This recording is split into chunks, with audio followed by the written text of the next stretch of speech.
police पीबीको हैरपगी युवागी executive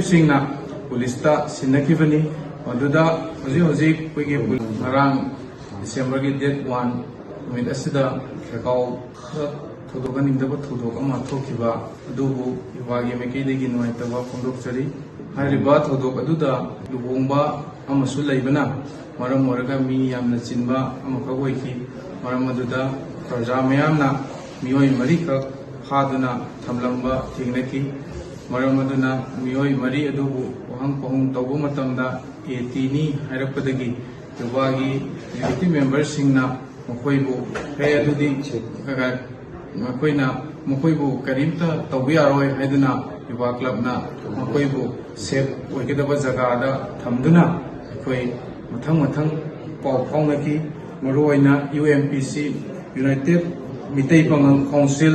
race Ahmed general secretary महाका पाउ फाउनरबा मतुंगदा अखोइगी एटीगी चिंकुरेंसिंग ओइबिरिबा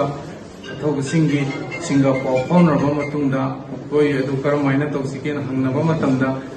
मोहय अदु पुलिस पीबीको हैरपगी मतुंगिना अखोइना युवागी एग्जीक्यूटिव सिंगना पुलिस सिन्नखिबनी